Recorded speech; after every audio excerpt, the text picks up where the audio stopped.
Toujours plus d'actu sur BX1 ⁇ Voilà les scènes de pillage qui ont suivi la manifestation contre le racisme il y a 8 jours ont toujours des répercussions, notamment dans le débat politique, mais aussi pour l'activité économique des commerçants concernés, des commerçants qui sont inquiets pour leur futur, avec des associations qui commencent à être un petit peu dans le flou et inquiètes. Et du côté de la police, petite nouveauté ce week-end, bonjour Jim Moscovix, on a préféré ne pas attendre et prévenir plutôt que guérir. On a procédé à des arrestations préventives, il y en a eu 23. Oui, la police bruxelloise a donc interpellé 23 personnes différentes. C'était sur la journée de dimanche. 22 arrestations administratives, une seule arrestation judiciaire. L'objectif, il était simple, prévenir toute nouvelle émeute, échauffourée et tout acte de vandalisme dans la capitale. Ce qui a alerté les forces de l'ordre, c'est un appel au pillage dans les environs de la rue Neuve et de la porte de Namur qui circulait sur les réseaux sociaux.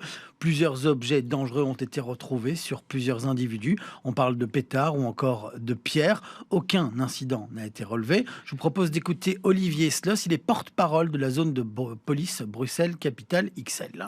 Il était évident qu'un nombre de personnes étaient venues, oui, soit par une forme de curiosité, soit pour tenter quelque chose. Je veux dire, on a publié sur notre compte Twitter une photo d'objets qui se trouvaient dans un sac à dos de quelqu'un. Donc c'est clair que ce n'est pas des choses avec lesquelles on est en ville de façon normale. Et donc cette façon d'intervenir a permis d'éviter que quelque chose se passe.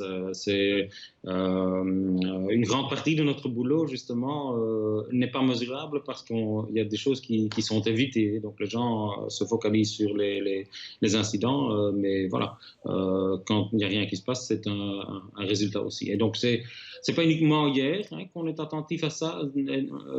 On était attentif à ça. Il y a le samedi, on avait déjà une capacité en rue aussi, et les jours qui suivent, on tient ça à l'œil et on réagira en fonction des éléments qu'on a à disposition, le niveau auquel ils sont précis par rapport à la menace, et on sera vigilant pour éviter que oui, des débordements aient lieu. Voilà pour le point de vue sécuritaire. On a le point de vue économique également, avec les associations de commerçants qui ne comprennent toujours pas comment elles n'ont pas été mises au courant des risques liés au débordement de cette manifestation du 7 juin dernier. Laurence Wens est présidente de l'association des commerçants de la rue de Namur. C'est la rue qui relie la porte de Namur et la place Royale. Elle nous explique un petit peu dans quel état d'esprit elle se trouve une semaine après les faits. Nous, commerçants, on se demande pourquoi on n'est pas tenus au courant par les autorités. Ça me paraît quand même basique de s'entretenir avec nous.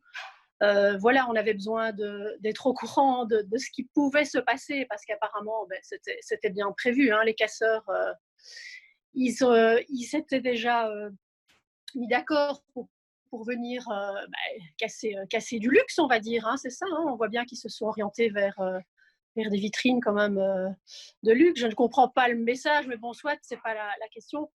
Oui, on demande vraiment aux autorités d'être plus en contact avec nous, de nous tenir au courant, de faire des réunions ensemble. On est quand même l'économie de Bruxelles, on a besoin de collaborer. Ce n'est pas à nous protéger, mais c'est bien aux autorités à protéger les commerçants de Bruxelles. Donc oui, on est triste. Enfin, je pense que le sentiment de colère est passé. Incompréhension peut-être, voilà. On est mitigé en fait dans les sentiments, ça passe partout.